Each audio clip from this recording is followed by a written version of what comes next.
El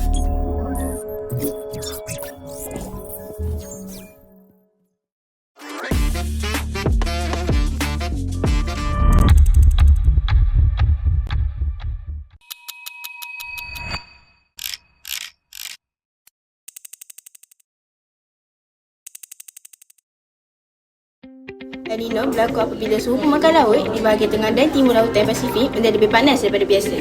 Apabila fenomena ini berlaku, beberapa kawasan mengalami cuaca yang lebih panas dan kering. Risiko kemarau dan kebakaran hutan meningkat. Manakala setengah kawasan lain pula menerima hujan lebat luar biasa. Fenomena ini memberi kesan besar kepada pertanian kerana tanaman boleh gagal akibat kemarau. Dan di kawasan lain, hujan lebat boleh menyebabkan banjir. Sebaliknya, La Nina berlaku apabila suhu permukaan laut menjadi lebih sejuk daripada biasa.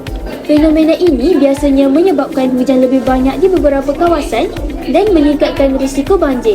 Suhu global juga boleh menjadi sedikit lebih sejuk. La Nina berlaku kerana angin perdagangan menjadi lebih kuat, menolak air panas ke barat. Lalu, air sejuk dari dasar laut naik ke permukaan di bahagian timur lautan Pasifik. Perubahan suhu laut ini mengubah corak angin dan pembentukan awan, lalu memberi kesan kepada corak cuaca di seluruh dunia.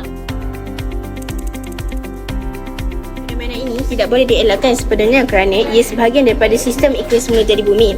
Namun begitu, manusia boleh mengurangkan kesan buruknya, mengurangkan pencemaran dan pemanasan global, menggunakan tenaga semesta alam serta menanam lebih banyak pokok, boleh membantu menstabilkan iklim dan mengurangkan kesan buruk fenomena ini. Sistem amaran awal cuaca juga amat penting kerana saintis perlu memantau perubahan suhu laut untuk meramal El Nino atau La Nina lebih awal. Dengan itu, negara boleh bersedia menghadapi kemarau, hujan lebat atau banjir. Selain itu, pengurusan air yang bijak dan perancangan pertanian yang sesuai juga membantu mengurangkan kesan buruk fenomena ini terhadap kehidupan manusia. Di Malaysia, langkah-langkah seperti sistem saliran yang baik, empangan dan pemantauan cuaca sangat penting untuk menghadapi hujan lebat dan risiko banjir. Kesimpulannya, fenomena El Nino dan La Nina merupakan sebahagian daripada iklim semula jadi bumi. Walaupun kita tidak dapat menghentikannya, pemantauan, perancangan dan penjagaan alam sekitar dapat membantu mengurangkan kesan buruknya. Dengan memahami fenomena ini, kita boleh bersedia menghadapi perubahan cuaca, melindungi pertanian, sumber air dan kehidupan manusia.